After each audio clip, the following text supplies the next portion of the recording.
Dear public, welcome everyone. It is really a pleasure to welcome you to the campus lecture of Christoph Aeschlimann, who is the CEO of Swisscom, and he will give us a talk on the ensuring Swiss technology leadership.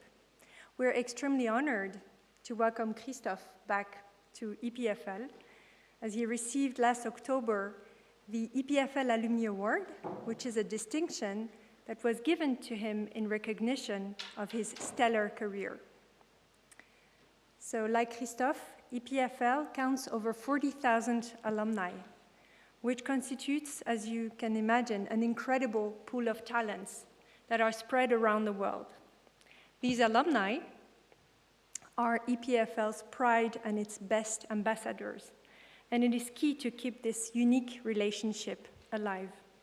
This is what EPFL's alumni mission is about: managing this incredible community, offering them lifelong connection to their school, access to a unique international network, events, communication, and different services to help them thrive in their careers. And all this, what we would like to do and achieve is actually to make sure that we engage them to support the development of EPFL, their alma mater. So I would like now to ask our president, Martin Vetterli, to join me on stage to introduce our guest of honor. Thank you.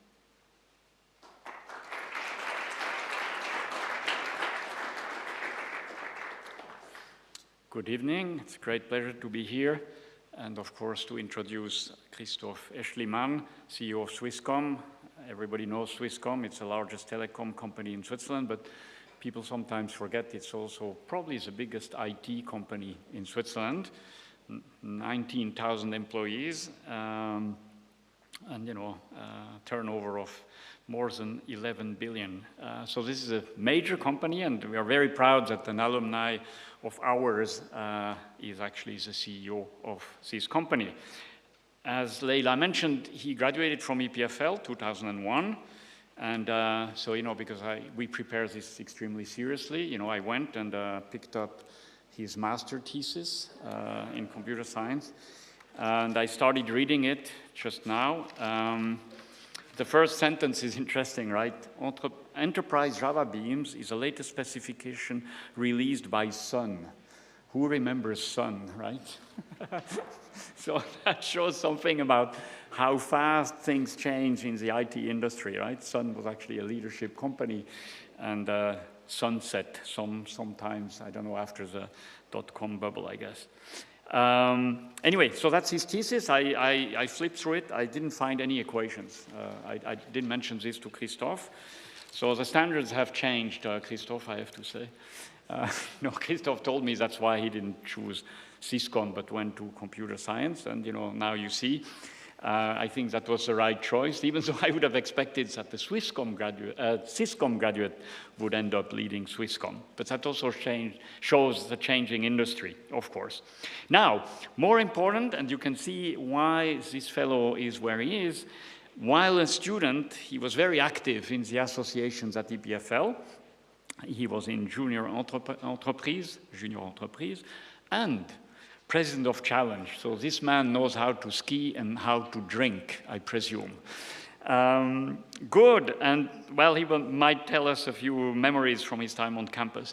Now, his career was stellar, as to be expected. He was a software developer after his graduations, and he went and did an MBA at McGill, very useful again, and grew in the IT consulting industry until he joined Swisscom 4 years ago as CTO and Chief Information Officer, and becoming CEO just a year ago. So you'll tell us about the first 90 days, the first year, and ever after, I'm sure.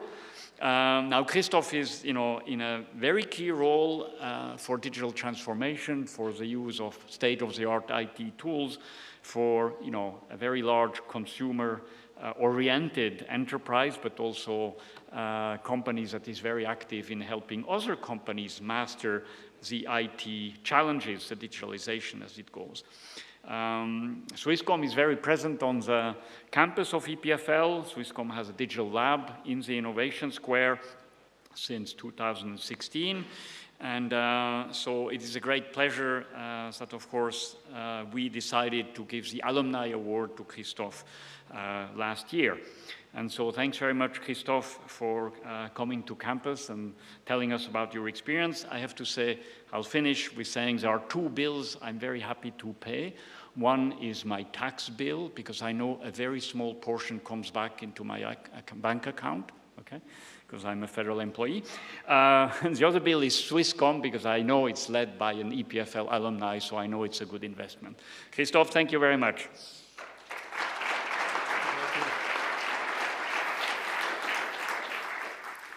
So thank you, Martin, and thank you. Welcome everybody to my talk. I'm extremely honored to be able to talk to you and share some of my thoughts about how Switzerland can maintain its technology lead in today's world. And I think my master thesis of the time is a good example, because today it's completely worthless and nothing of it is used anymore. And you will see in this presentation that this is sort of a recurring theme, how to drive innovation and how to ensure continuing change. Because as you know, and I think we all agree in this room, in the meantime, digitization is changing the world. It impacts the life of every private person, the way we communicate, the way we interact, but also the way we work. I think one of the words I read most now is the augmented worker. I think it's a horrible term, but it's like I think it shows what is going to happen in the way we work much more efficiently. But obviously also for businesses around the globe, digitization changes completely the game. We have new business models, we have new ways to solve problems which we were never able to solve before, new ways of interacting with our customers. And I think we can say today that ICT is transforming every industry that exists on the planet, which was maybe different 5 years ago, but today I think we can say it's 100% of industries and companies are touched, latest by the generative AI development. I think is now everybody has understood that something is going on. Now, this slide was too animated. I think and this change obviously also impacts Swisscom. And one way of seeing this is that 80% of our revenues today are coming from products which did not exist 10 years ago. So I think this is quite a surprising fact about Swisscom, because from the outside, it looks like quite a boring company. So today we still do roughly the same amount of revenues as we did 10 years ago. It's slightly declined actually in Switzerland. So at first sight you could say, well, okay, nothing is really changing and it's sort of a very slow moving animal. But if you look inside under the hood, there is actually quite dramatic change. So for example, one example which illustrates this quite quickly is 20 years ago we did over 5 billion Swiss francs revenue with voice, like selling voice minutes, and today this is a couple of 100 million at best. All the lost revenue has been replaced with new things like mobile network, like TV, where we went from zero or nothing to a market leader in 10 years. We built up the biggest IT business in Switzerland, as Martin highlighted. We do 1.5 billion Swiss francs revenue in IT. So that's more than Microsoft, Accenture. We're actually developing more custom-made software than Elka in Romandie, which is sort of probably everybody knows Elka here. So these are sort of facts which are not well known about Swisscom, but have been done over the past 10 and 20 years to really constantly change and innovate on behalf of our customers and move into new markets and replace what is falling away because it just becomes obsolete by digital transformation, competition, or other market developments. So for us, sort of the real question we are constantly obsessing over is sort of how can we inspire tomorrow's people with new technology? Sort of what do we need to invent next? Which technology do we need to bring into Switzerland and make it usable for our customers so that they can again take advantage of digitization and extract the value from digital products? And if you look at sort of digitization, there are, I think, undoubtedly many very positive aspects. which we have cited some examples before. I think now with AI, it's quite an exciting time period because it seems to offer huge potential to really and probably solve problems like in medicine, cancer, and many big problems we have today, which might be solved with AI in the future. But on the other side, I think IT or digitization has also quite a lot of downside risk, and it has created a substantial number of problems, like the digital divide, but also ransomware, data theft, leakage, or many other problems we have around cybercrime. And this is why we believe at Swisscom that our future, at least in Switzerland, but also for Swisscom specifically, lies in trustful or trusted innovations. Okay, so we need to continue to innovate. Sort of standing still is not an option. We need to go ahead and make use of new technologies and new possibilities. But we need to do it in a way that customers can actually trust the company that applies the technology. So is my data treated the right way? Is my data protected? Is my knowledge exploited in some way or abused in some way or the other? And I think as we move forward in digital age, these questions will become more and more important, especially with the application of AI, knowing that now I need about 3 or 4 seconds of your voice to make a perfect copy, which you are not able to distinguish anymore from the real person. We are now living in an age where you will not longer be any more feasible, or you will not be possible anymore to actually tell if the person that calls you is really the person he claims to be. Okay, so the same goes for video and many other problems. So we have a whole new set of problems coming or lying ahead of us, which require sort of this. We believe that the whole topic around trust and creating useful innovations will become more and more important in the coming years and the decade to come. And now knowing that the world has invested $100 billion in creating taxi apps and $23 billion to create food delivery apps, I sometimes wonder, if we are really working on the right problems. And I really wanted to put this number in this presentation because I find it totally shocking that the world spends $100 billion on Uber, Lyft, and whatever other apps there are out there, because at the end, it doesn't really make humanity better or advance us in any direction. So the first, I think, thesis of this talk is that we have enough capital, at least on a planetary level, to solve most of the important problems that humanity is facing currently. But I think that we need to rethink how we use this money, where we deploy the money, and on which problems we actually want to work. And this obviously concerns society, this concerns obviously the economy and companies, but I also believe this concerns everybody in this room. As a person and individual, everybody needs to decide for himself what kind of contribution he wants to make, what legacy he wants to leave, and what kind of problems he wants to work on, or she, and whether this really makes a difference for the future. Now, one example I really like of a company which works on such sort of a useful problem or making advances that really help the planet is Eco-Robotics. It's an EPFL startup from which is located in Yverdon, so not very far from here. And I really love this example because it perfectly illustrates the power of sort of modern and new technologies for the future. So applying IT to something as far away from IT as agriculture. So Eco-Robotics, they developed a new machine which is plugged on a tractor, which basically films in real time the crops and then detects automatically all the bad weed, and then only sprays with pesticide the bad weed, and everything that the good crop is left alone.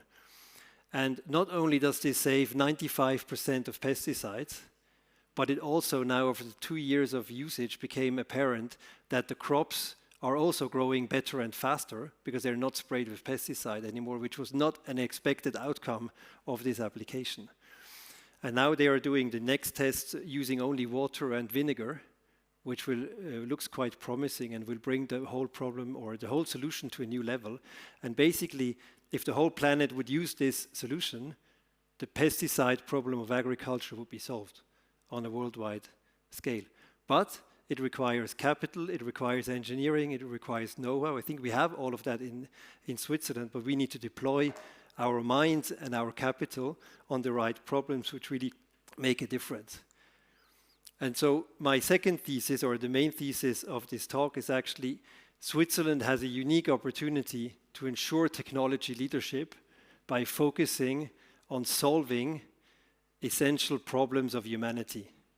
Okay, things like clean water, agricultural farming, so food, producing enough food, electricity, which is a huge problem today, climate change, and I mean, I could go on and on. There are lots of problems that need to be solved, and I think we have a number of actually quite encouraging companies working on these topics. Obviously, we also have some very big ones, but we also have some very small ones.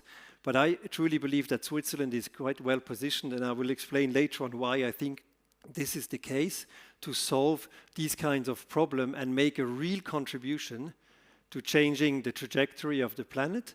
And while doing this, as a small country, obviously, if you are home to these kind of companies, you automatically become much more relevant, relatively speaking, because you are solving important problems.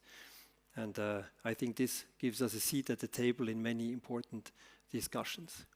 And now if you look at why I believe that Switzerland is uniquely positioned to do this, or actually Europe as a whole, it's because if you look at the distribution of R&D money, you can see that 43% of Nobel Prizes and field awards are actually done in Europe, exactly the same amount as in the US.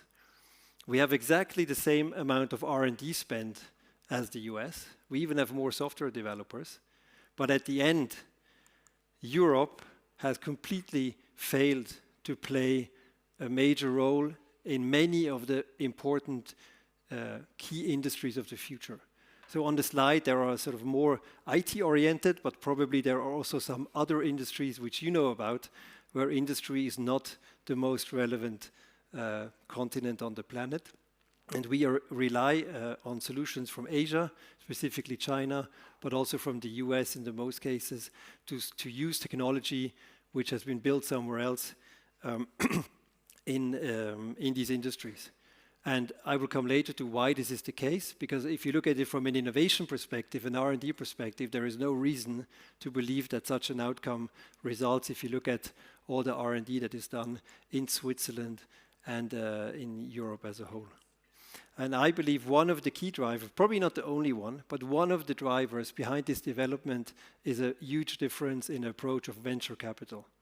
Okay, so if you look at the 10 most valuable companies on the planet today, 7 out of 10 have been founded and scaled with venture capital.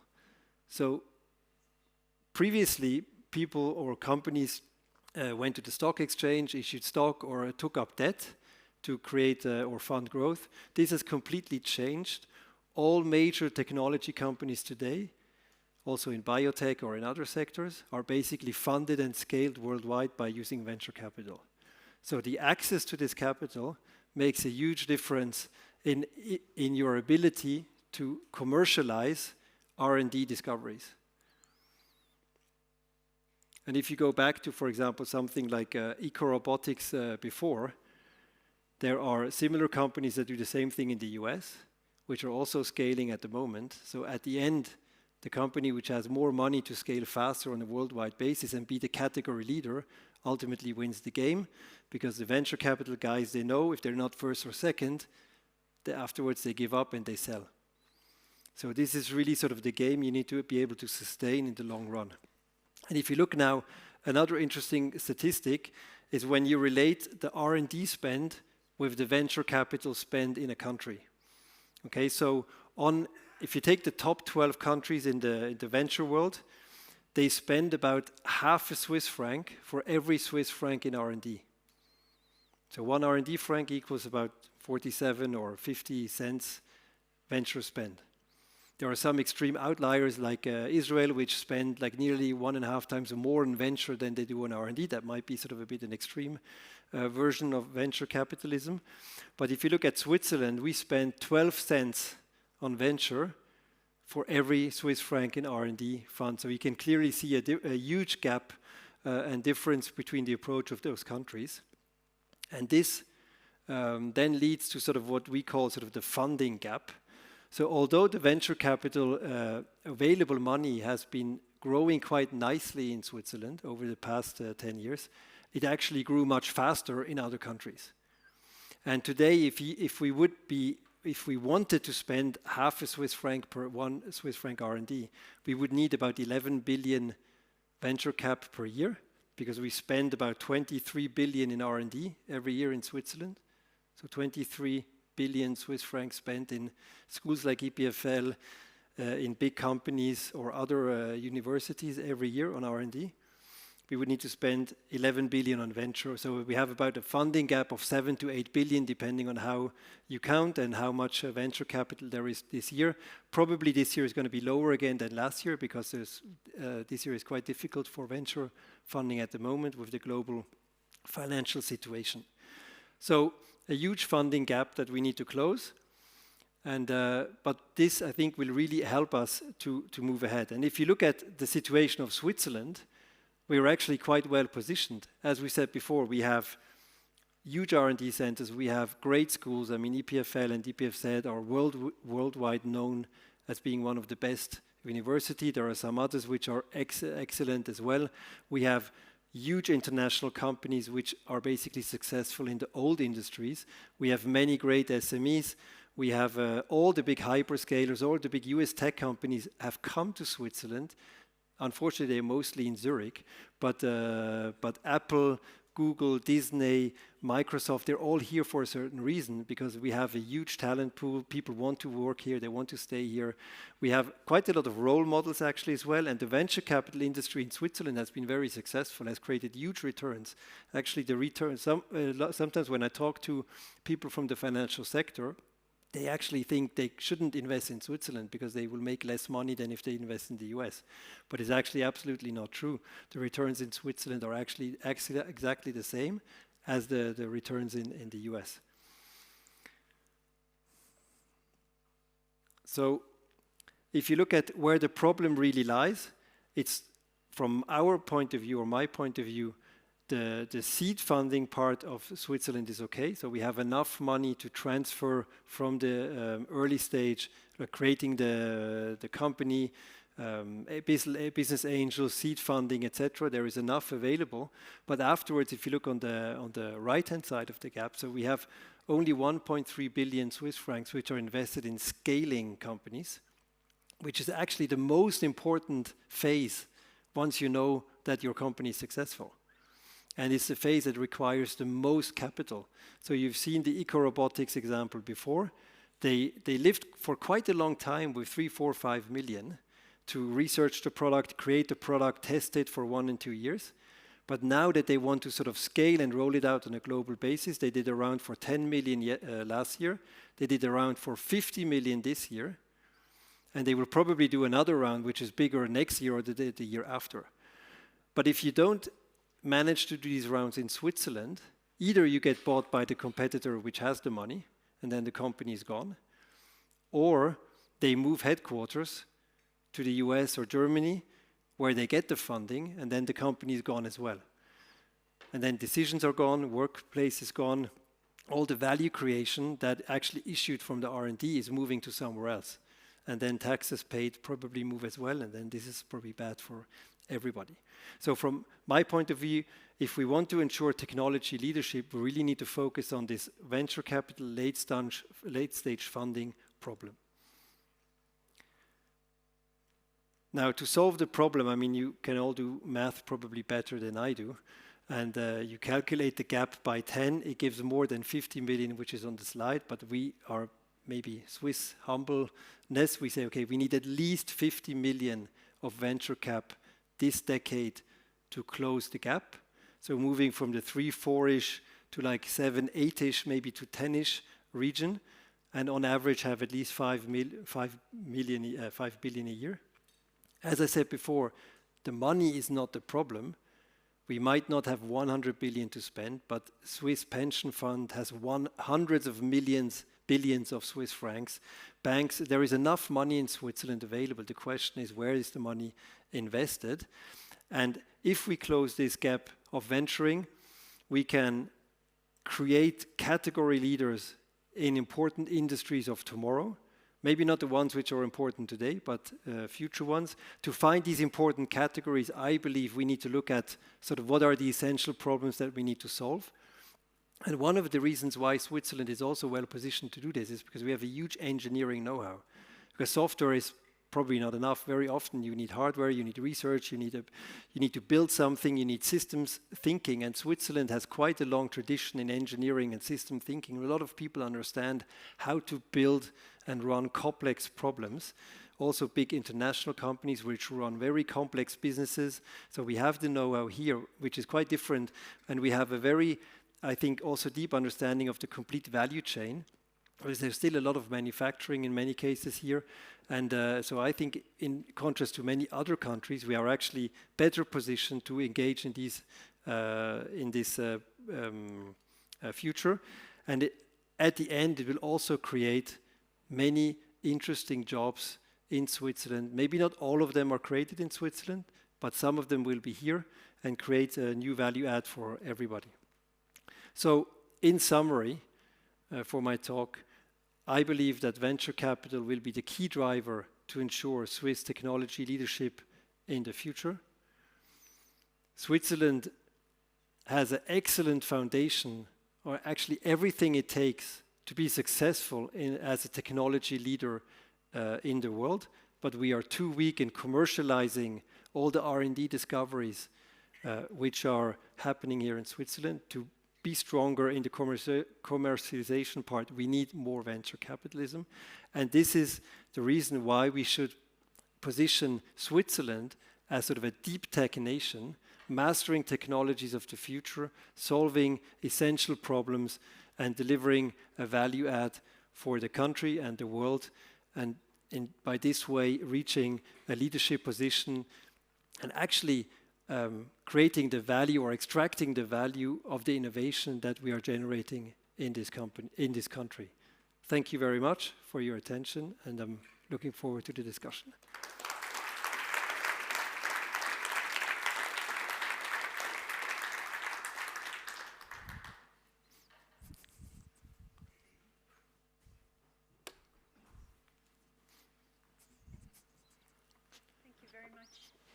Thank you very much, Christoph.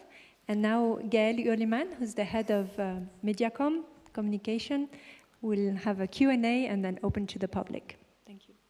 So we'll take your questions, but I'm first to ask you, is there any specific sector in which you think Switzerland could close this gap, where this deep understanding of manufacturing, the value chain, etc., would really bring an added value? Well, I think one of the interesting sectors is everything around precision engineering, mechanical engineering. I mean, we have a couple of quite interesting robotics companies like Flyability, Anibotics, which solve really interesting problems. Then obviously I think there is everything around biotech, cancer research, sort of part of the bigger, let's say, pharma biotech cluster. But probably there are many more which I'm not aware of, but I think there are enough to focus on. And you mentioned at the beginning the importance of trust. You want to innovate with trust. Isn't this something that maybe is a problem for Switzerland? Aren't we too much focused on building trust and being cautious? Well, for me, it's not necessarily the same thing. I think we are probably too cautious, and to solve this problem as a culture, we also need to become much more ambitious and maybe more attacking, which is in many cases also an issue with startups, with sort of not a lack of ambition, but thinking big and going out into the world much faster. But if you look at the problems we need to solve, many of them require trusted. I mean, if you take a drug pill against cancer, you need to trust the brand, right? So if you want to solve if you launch a robot into your environment, you need to be able to trust the company that the robot is working the right way. So I think trust as a general basis for Switzerland, I think it's actually a good positioning. Okay. And if you look back at your years as an EPFL student, are we too cautious as well in the way we teach, in what we teach, in the way we train our future Swisscom employees? Well, I'm not sure. Probably the school has changed a lot since I was here. So, I graduated 22 years ago. But at the time, I think venturing was, there was sort of the early times of startups, Silicon Valley craziness. But I think at the school, this was not really a topic, okay, go out, think big, create a company, scale up. I think this was not really a topic at that time. I'm not sure how it is today, but 20 years ago, probably not. But is it something we should teach, or you think is taught at company level? No, I think you should encourage students to do it. Because, at the end, you can only fail. And most of the times, if you create a company as a student, you burn somebody else's money. So you don't, the maximum you can lose is the money you put in, but the maximum you can win is like billions, right? So the upside is enormous, the downside is completely limited to 100% of your investment. So I think this sort of mindset of doing something and just trying, and it doesn't matter if you fail after 2 or 3 years. I think that's something you could teach to students. And you also mentioned that you make more money now in things that didn't exist 10 years ago. If you look ahead, are you able to tell where will the needs be in a few years, maybe 2 to 5 years? For Swisscom, or? Yeah. Well, our trajectory is very much linked to IT.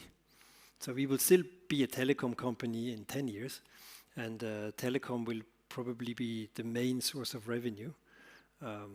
But all the growth is coming from IT-related products, cloud, cybersecurity, AI. Even all the B2C products, they're all IT-enabled today. We do nothing anymore without IT. You call the call center, you talk to a voice bot, you contact emails, everything is done by IT today. So I think the whole IT development for us is absolutely crucial. And the B2B business I think the IT will be bigger in 1 or 2 years than the telecom side. And more specifically in the IT sector, are there any specific profiles you think will be deeply needed? Well, it's sort of the classical. We need lots of DevOps engineers, so developers in all segments, like the classic cloud engineering, virtualization, AI. But also, maybe more user experience design. I think we have a lot of different job profiles, from very sort of techie type jobs to much more customer interaction focused, like on the sales side. You need some understanding of technology, but you don't need to be able to code yourself. So it's like so I think the variety of jobs. So more of an IT background for. Or a technology background, okay. I would say. It's like depending on where you go, right? It's like I hope we have questions in the room, and we have a microphone ready for you. Anyone? Oh. This is the microphone.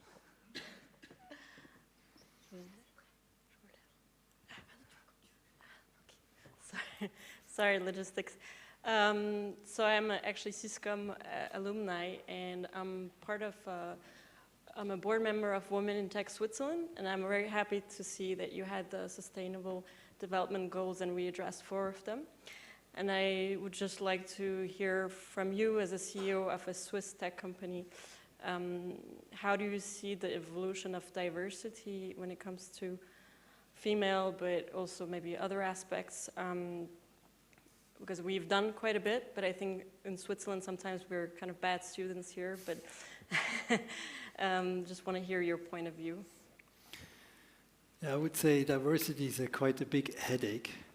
not because we don't want to solve it, but it's a hard problem to solve. And so we have about 25% women working at Swisscom.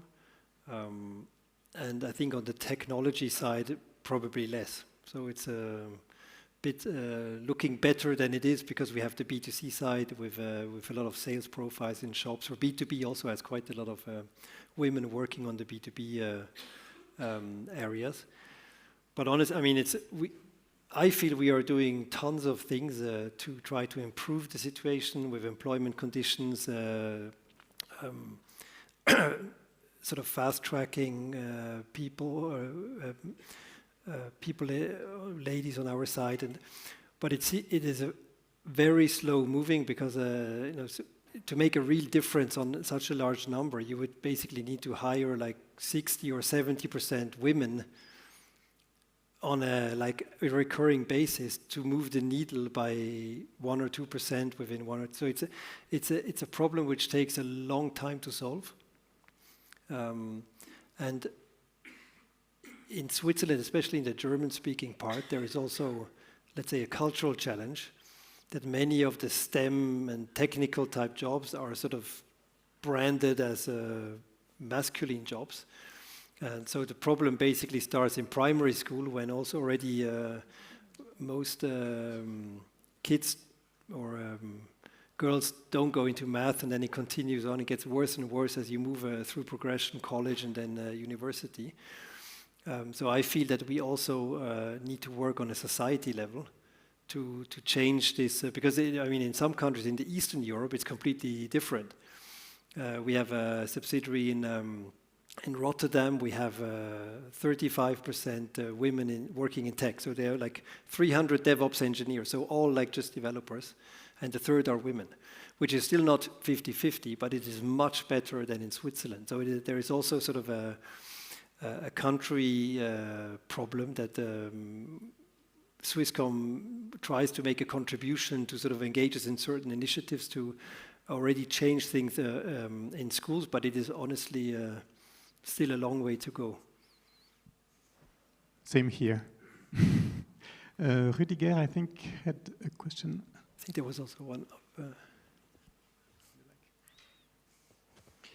So thanks a lot. I had a question. So your thesis was that the biggest problem is the money, basically the venture capital, right? But you also mentioned that pension funds, for example, have a lot of money on their hands. So what prevents them from investing? Are there legal limitations? Is this just an attitude, a risk-averse question? What prevents them from taking that money and putting it? So until recently, there was a legal problem. They were not allowed to invest in venture capital from a regulatory perspective. This has been solved now. So, but now there is, I would say, a trust problem or a track record problem. So they are, I think, quite not scared by venture capital, but they don't trust. They think it's a bit like a casino, which is probably a completely wrong understanding of how venture capital works. Maybe for one company it is very risky, but obviously if you invest in 40, 50, 60 companies, you tend to have very interesting outcomes. At least if I look at our venture activities, we are making very nice financial returns. So you do something good, but at the same time you actually make quite a lot of money. And so I think we need to do a lot on the education about how venture capital works, the type of returns it generates. Then there is the belief that they need to go worldwide or into the US because there are no opportunities in Switzerland. So we are doing a lot of education of pension companies that there actually are a lot of opportunities in Switzerland. And then so that's I think sort of the main hindrance and the sort of lack of experience, lack of understanding, and maybe risk adverse. And more risk aversion, but I mean, they also invest in other, let's say, alternative categories. But if you look at the asset allocation of a pension fund in Switzerland and one in the US, it looks quite different. The US pension funds typically invest at least 5% in alternative investments. Swiss pension funds have less than 0.5% typically in that category. And if you would invest like 5% of pension money in venturing, this problem will be solved like 5 times. So it's not a question of the money is here. It's a question of, do they buy Roche shares with it, or UBS or Credit Suisse shares, or debts, or do they invest into other category of investments? Thank you. I think we had a question in the back. Hi. I kind of have the same question, kind of a follow-up, but things here in Switzerland move pretty slow, and it goes kind of in the mentality of Swiss quality, which is we go through every single detail before selling a product. That's why the branding of Swiss companies is that high. But venture capital is kind of high risk, high reward situation, which are kind of oxymorons. So how does Switzerland in its mentality kind of keep this Swiss quality attitude while trying new stuff and trying to venture, which is in the name, in new fields? Well, you know, I think that's exactly one of the cultural changes we need to work on. But at the end, you know, I mean, if you look at if you look at the new product, at the end, the product needs to work flawlessly anyway, no matter if it's invented by an Israeli company or an American company. If you use Booking.com, it needs to work every time you use it. If you use an Israeli and cyber defense product, you don't want it to fail once there is an attack. So I think that this quality approach is anyway, that's sort of the basis. Your product needs to be high quality, it needs to work. So the question is, how fast can you innovate, and what kind of ambition do you have in pushing it out? And I think at the end, you know, if you create your venture, your own startup, I mean, okay, it might look like a lot of money, you know, you invest all your savings, you started with 50,000 Swiss francs. But in the grand scheme of things of your whole work life, 50,000 Swiss francs is actually not that much of money. And even if you lose everything of it, okay, you go and you find the first job and you get a salary and you work, which is probably not a problem if you're 25 years old. So I think it's more, we need to get more people into trying to fund and start their companies, work with other people's money, and then scale it with a completely different attitude. Like instead of trying to be the king of Dach or the king of the Alps with France and Italy, you need to be king of the US. So you need to move there fast, you move back to Europe, you scale up in both on both continents and go as fast as possible, which is super hard, super tiring. You probably work 20 hours a day, you sleep in your office, and so it's not very funny for some years. But this is what is required to be successful. Because the guys in China and the guys in the US, they work exactly like this. So if you don't work like this, then you will never make it to the end. It's like, other questions? We have one here in the front. Pardon.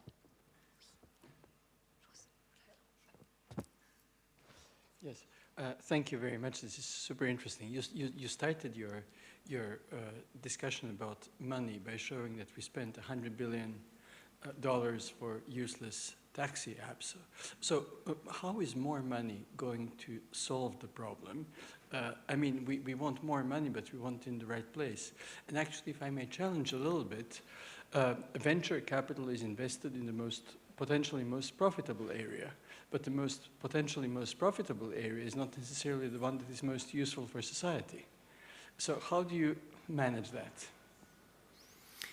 I think that's one of the the key problems we need to solve. So I think we don't need more money. We need it at the right places. I mean, you know, maybe the Uber app also solved the problem. It's actually quite nice to use the Uber app, right? As a user, it's convenient. It's a safer experience.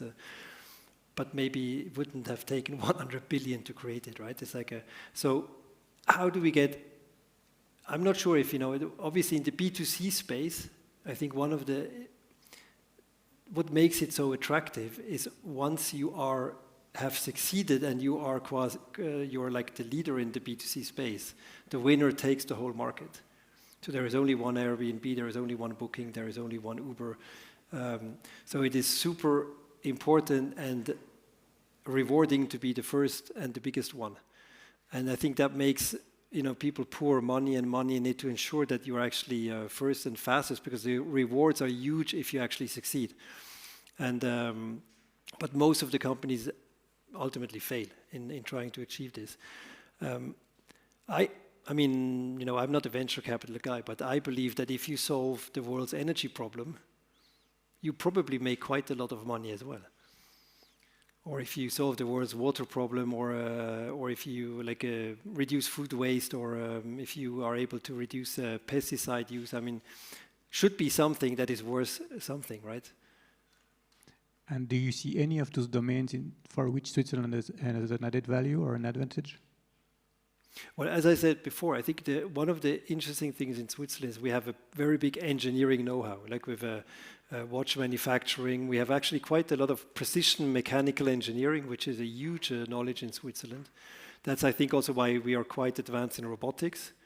But if you look now at like these companies, Anybotics, Flyability, either they scale themselves, but this requires 50, or Anybotics just raised 50 million, or they get bought by US robotics or a Chinese company, and then they just get absorbed, and the know-how goes away.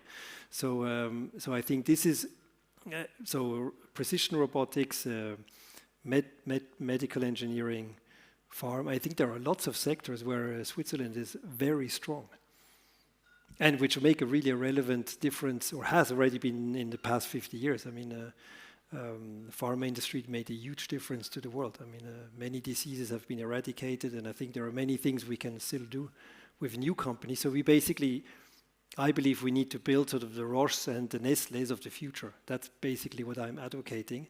And they will come from technology, and this requires global scaling and be quick. You mentioned culture, you mentioned financing, but you didn't mention anything about the political system. Do we need to change anything in the regulatory environment? Probably yes, but you know, I mean, I think the person before mentioned Switzerland is slow in some aspects, and the political system is quite slow to change. So I wouldn't wait for politics to change to do something. But probably, I think one of the things we need to work on are more frame agreements. I mean, Horizon, I think, is a disaster. Access to research funding. We need to work on better economical exchange with the US, with the UK, with to have better access to these markets, to make it easier for companies to go there. That's sort of the, let's say, the task of politics. Maybe also, you know, Switzerland has never engaged in industrial politics. And if you look at other countries, I'm not advocating for industrial politics in Switzerland. It's probably never going to happen. But if you look at the US or China, they are very clear about the industries they think will give them a huge advantage in the future. They protect them adequately from a policy perspective. They get more support or funding from para-governmental institutions like military. Lots of startups in the US are funded by the military, by DARPA, by NASA, and that's how they sort of survive the first, and then they get big, which is obviously a huge difference to how we do things in Europe and in Switzerland especially. One of those domains is quantum, right? Sorry? Quantum computing is one of the domains where you have huge... probably huge interest. Political interests, yeah. We had questions, I think, right here. Yep. Here. I can see, yeah. Yeah, listening to your presentation, I thought was interesting because you covered one big side of the topic, which is the private sector part. But I also wanted to hear your insights considering the public side of it, like in terms of public policies and particularly public infrastructure, like considering the history and the role of Swisscom previously as a public actor. Don't you think you have a responsibility? And what's your insight in terms of development of infrastructure, considering the digitalization of the country as a community itself? Yeah. So I think on the policy side, probably becoming clearer on which are the important sectors of Switzerland. I think that's sort of a more political role. Now, with regards to Swisscom's role, so we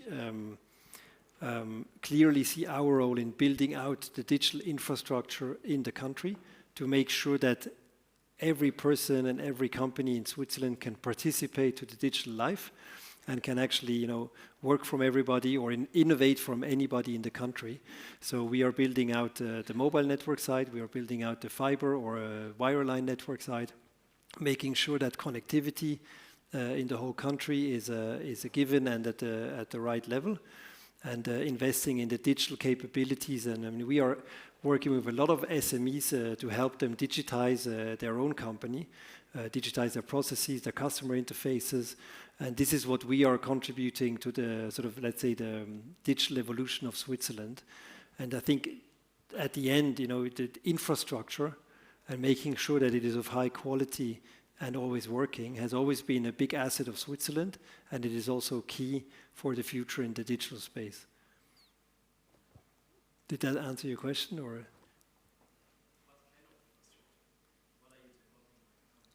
Well, for us, the main, you know, the three biggest infrastructures we are building is the mobile network, the wireline network, and sort of, let's say, cloud or compute storage infrastructure. These are sort of the three biggest ones we are building and operating. If you think we should build something else, I'm happy to talk about, but that's at the moment, these are sort of the three big, I mean, we are talking with some people about sort of AI infrastructure for the country to help startups, SMEs accessing AI know-how and AI infrastructure, which is not so easy. So that could be sort of a next one. But the current ones we have today are sort of, let's say, the basic level of digital. But if you listen to your clients, to your customer base, what's the main domain in which they expect more infrastructure in the future? Well, you know, the hot topic at the moment is always, when do I get my fiber connectivity? You know, it's like a... Okay, so that's for private customers, but maybe SMIs and... Even actually for corporate customers is even more important. Okay. Because they really have a need for faster connectivity. I would argue that, you know, every private person, except some special cases, could also live with a good copper connection, at least today. People can also wait 2 or 3 years. Ultimately, everybody will need a fiber, or many people will need a fiber connection. But that's sort of the big, let's say, topic. And what's your answer on that? Well, my answer is we are building as fast as we can. So we are building out about 300,000 connections every year. We invest 500 million yearly in rolling out fiber. But, you know, at the end, it takes a couple of years to, so we have, our target is to connect up to 80% by the end of the decade. And what's the current status? Currently, we're at 45%. Okay. So we still have some way to go. Yeah. And, but it will come. So it's like the good news, at one point it will come, but it will take, depending on where you are, when you have to sort of cover all of Switzerland, because a digital divide is a topic. So we can't just build out the big cities. We also need to build a bit in the Alps and in the Valais and in the Jura, and you know, so to make sure that everybody advances and participates. And you have the same kind of questions about 5Gs, or not really? Well, 5G is still, you know, many people are afraid of mobile.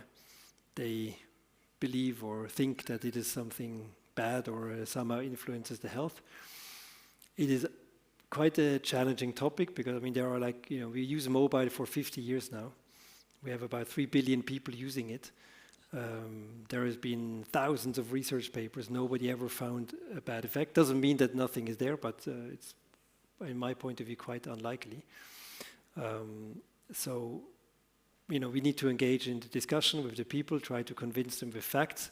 But in many cases, it's not always a fact-based, it's more a belief discussion, which doesn't make it easier to digitize Switzerland, right? But I think people are sort of focusing on the wrong topics. Je crois qu'on avait une ici qui attend depuis un moment. Oui. Viens devant. Viens devant. La guerre. Désolée.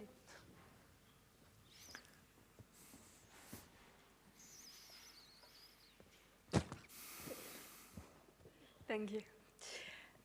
So let's say we increase the funding, the venture capital funding in Switzerland. Still, from my experience as a founder, the valuation we can get in Switzerland and Europe are much lower than the one we would get in the US. So even if we increase the funding, I feel like startups would still go to the US to grow and raise funds. There is maybe some risk aversion, maybe some lack of competition. That can be the reason, but still, do you have any idea on how to avoid a startup going to the US because of that, for example? Well, you know, I think there is no harm in getting US capital into your company. I'm not arguing that the 50 billion needs to be Swiss capital, but it needs to be in some parts linked to Swiss venture funds. And I think having Swiss venture funds locally makes it easier to attract foreign money again. I mean, in many of the rounds we are leading at Swisscom Ventures, we actually have US or other European investors investing or co-investing in the company. But having a lead investor, especially in the early stages, helps create confidence and attract the money. And then for the later stages, you need foreign capital anyway. So if you look at Echo Robotics, the next stage was actually led by a foreign, it was not a Swiss-based venture fund that led the last round. I think that the problem you're describing is actually directly linked to the lack of money available, because the reason the valuations are higher in the US is not because they're making different calculations, it's because there's more competition. There's more capital, which drives up valuations automatically, because if more people want to invest in your company, you have better cards at like negotiating the value of recovery. If there is only one venture fund who wants to invest here, I mean, basically they dictate or tell you what they think your company is worth. And I mean, as we know, valuation of a startup, there is no right or wrong or black or white. I mean, there are just opinions on what it is worth, and the future will tell if it was right or wrong or under or overvalued. And in most of the cases, people pay too high prices. I mean, if you look at, sort of track records of venture funds, you basically make all your money with less than 10% of your investments. 80% exit at 1 or below, and or around sort of the investment amount, and some small amount you write off. But most of the gain comes from very few select investments where you basically hit the jackpot of a company that takes off. So I think valuation is, the truth lies in the eye of the beholder. And if you have more eyeballs looking at your company, then automatically you get better prices. So probably once you have more capital here, valuation prices will also tend to go up. And I think, if you look at the successful companies, like for example, Echo Robotics or others, they have no valuation problem because they are successful, they attract the capital, and there is competition to invest. Thank you.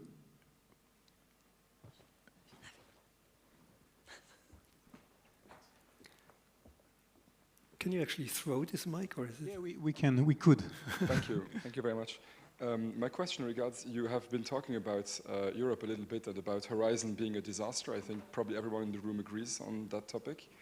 And the question is, do you see in your relationship with your European counterparts of other telecoms companies, for example, or when you want to invest in European startups, or you talk to other people in Europe, basically, that there are barriers because Switzerland does not yet know how to manage this relationship with Europe so well right now? And how does that affect your work, basically? Thank you. Well, I talk mostly to other companies in Europe, and I would say for them, this is not really a problem.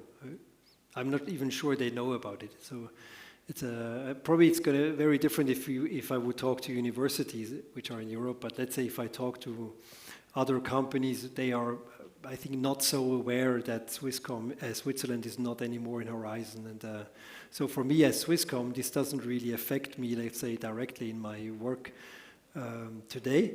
I think it is more damaging in the long term for Switzerland as a high-profile research location, and having sort of top university attracting the right talent to make sure that we stay ahead in this innovation game.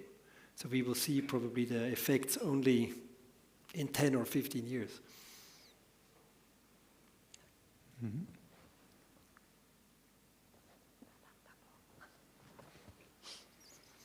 Je crois qu'il y avait une question là, si je me trompe. J'en ai une depuis un moment. Ok, allons-y. Pardon. Thank you. So if Switzerland were to get the 50 billions of venture capital that you mentioned, how would Swisscom kind of support and facilitate the digitalization of Switzerland beyond adding 5G antennas? Well, so the question is, what is the purpose of your company? Okay, so our purpose is providing connectivity and IT. So this is what we do. This is our business model. We help our customers digitize.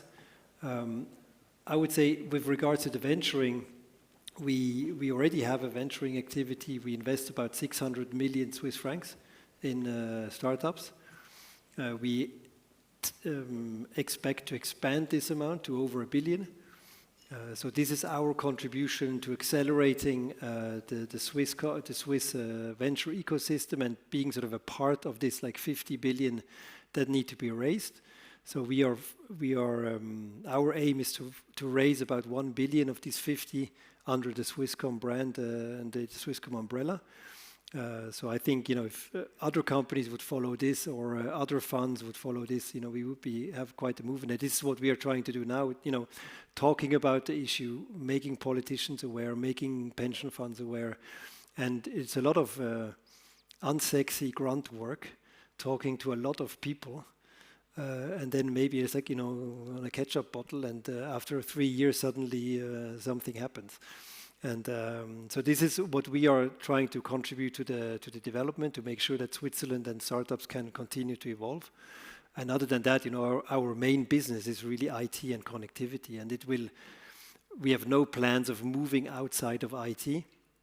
And even IT, sort of, making sure that connectivity is safe, that we have cybersecurity, that we have AI, whatever. I mean, there are lots of capabilities that still need to be built out for local companies to be able to, or to help them to be successful. You mentioned, I think, at the beginning of your speech that Swisscom is sometimes perceived as a boring company. Yes. In what sense is that wrong? Well, it's not wrong. I actually, our investors, they love boring because they basically, say, okay, Swisscom is the only telecom company in Europe which has never cut dividends, which has always delivered the numbers. So they always tell me, we love boring. As long as boring is successful. And for Swisscom, so far, it has played out really nicely because probably it is arguably, apart from Deutsche Telekom, which is only successful because of T-Mobile in the US, it is probably the most successful operator in Europe from a financial perspective, the one with the biggest market share. And what is interesting also when you talk to other companies abroad, like other telcos or even our suppliers, when I talk to AWS or Cisco, Ericsson's, Nokia's of this world, or Microsoft, the Swisscom brand has a huge beacon of light in the telecom industry. It's like it's worldwide known as a quality leader, as a very innovative company. So Swisscom has invented prepaid, for example, which is used everywhere on the planet, has been invented by Swisscom. Flat mobile subscriptions were invented for the first time in Switzerland. And many other things were invented by Swisscom, which are not so known in the general public. But I would say so one of the reasons why we have a huge partnership with AWS, the reason they work with us is because they say you're one of the top 3 most innovative telcos on the world, and you have a huge brand. So they use us to do certain projects, and then they try to sell it to all the other 500 companies on the planet. And that's the same what Cisco does in the networking area. And for us, it's super attractive because we get access to the best engineers in California. We can work on them on product roadmaps and sort of a give and take of co-designing products, the next generation routers, next generation antennas. Many of the Ericsson products have actually been co-designed by Swisscom telecom engineers. So Switzerland is still a test market? It's like a test bed for them because it's small enough. We are actually a small operator, so we can decide very quickly and be agile. I'm just saying it from the outside. It kind of looks boring because it always looks the same. You still do internet, you still do voice. I mean, it sort of looks exactly the same. But inside the box, it's like saying, you're still producing a car. But let's say a Tesla is a completely different car than the T4 Mobile 100 years ago. And sort of the same thing happened in telecoms. The way we produce telecom, a voice call today, is completely different than it was 10 years ago. 10 years ago, we bought the box, we press the on button and we did some parameterization. Today it's a full-blown cloud-native infrastructure with CI/CD pipelines. Everything is like IT. And we run it with data lake streaming hundreds of millions of events per second into our data lake to monitor it. So it has become sort of a high technology endeavor, but nobody really noticed it around because it's only known by the inside. And this is what I find quite interesting, actually, when you look from the outside and the inside. It's always funny for me. And okay, I see this kind of stability of Swisscom, but at the same time being innovative. You mentioned the need to take more risks, maybe for venture capitalists. What's the biggest risk or the boldest move you have done as Swisscom CEO? I mean, I'm CEO since 1 year. So the thing is, when you become CEO of a successful company, you can't just come and then change everything on day one, because it's probably a reason why the company is successful. So you might want to keep some of the things in place. So I think the first reaction was, okay, we are successful, we need to continue and I was already part of the strategy elaboration previously. So I didn't come from the outside, so it would have been quite strange to say, okay, everything we did before is like, we throw it away. So we basically continue to execute majority the same strategy as before. But I mean, from time to time you take new changes. So one of the changes we did was the change on the fiber rollout. We basically abandoned the way we wanted to construct. We fought for it for 2 years in court. And that's one of the first decisions I took, that we change our stance and we sort of move to the Comco's point of view. That's for the company quite a big change. Also in terms of culture, so you sort of say, okay, let's move before we basically said, okay, we move before the court has decided, which we never did before. So from a culture perspective, that's quite a big change. And we will see in the future what will come. But one of the biggest challenges Swisscom has is how are we getting back to growth? So we are so occupied by technology change that drives down prices. So if you look at all the telecom prices in the past 20 years have gone just one way, like downwards. So I think telecom is like 10 times cheaper today than it was 20 years ago. And you get much more for it than you used to get 20 years ago, which is quite logic, because I mean, with 3G, you can try your 3G connection today once, and then you will see how it was 20 years ago. So that's sort of a big challenge for us. Replacing this price erosion creates a huge pressure on our revenue side and the profits. So we need to find new areas of growth, so inventing new products. And that's probably my biggest role as CEO, to make sure that as a company we are unlocking new areas of growth in the IT space. Okay, so. But would it happen by buying an existing company, investing in a startup? What are the ways to do that? Creating a business from scratch is very hard. So, especially at the scale we need it to be in the end. So if you look at our TV business, for example, so we went from 0 to 35% market share. So we are now the market leader. It took about 12 years to get there. So it is very, very slow, and a lot of things need to be right. The Swisscom invented a tablet like the iPhone, the iPad, 7 years before Apple did. But it didn't work. It was wrong timing, didn't have a shop. But the tablet was actually quite nice. We invented sort of a WhatsApp alternative, which also didn't work. So you need a lot of sort of things that go right. You need the right idea at the right moment with the right people, the right market. And that's why so few startups are actually successful in the end. And it takes a long breath to come to a significant level of revenue. So when we lose telecom revenue in the past sort of 5 years, we lost sort of 200 million revenues every year.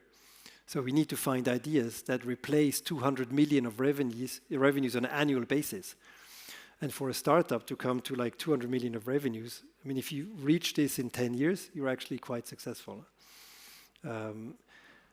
So this is our challenge. So I would say in most cases, if we move, so we can do some things organically, but in many, if you really build up a new business, you probably need to buy something to accelerate the growth. Okay. I think we had another question. Yeah. I think you stated very clearly that there is a lack of venture capital in Switzerland, but there is capital in the pension funds. I would like, given the fact that many startups fail, what is the rate of return of investing in venture capital? If you had invested 100 million francs 10 years ago, how much would you have now? Oh, I cannot make that calculation in my head. As Martin mentioned, there were no formulas in my master thesis. But honestly, I mean, I would have to look up these numbers, but the return are very interesting. So it's like, it is definitely more than you would have made on the stock exchange in the same time, in the SMI. But I don't have the exact numbers for a 10-year time frame. But the financial return is not, the sector is interesting to invest in, but you need to do it on the right scale. So obviously only investing in one company is very risky. So you really need a portfolio approach. And then there is also, I think, a huge discrepancy between, like the best and the worst. There are like factors of difference. If you look at also at like the top, quartile or top investors in the US, Horowitz, Greylocks, they make tons of money. And then the worst, they probably lose everything. So it's also a question of skill and then access to the right opportunities. Being able to invest in the startups that everybody wants to invest because they are very likely successful, which makes, I think, is one of the key drivers of profitability in venturing. And this has something to do with track record, with network, to get access to these good investment opportunities. Excellent. Well, thank you very much. Thanks to you for the great questions, and of course to Christoph for the great talk and answering all these questions, and Gaël for moderating this. So this is a little gift for you, and from thank you. EPFL. And I think now we are going for the apéro on the other side. Thank you very much. Thank you.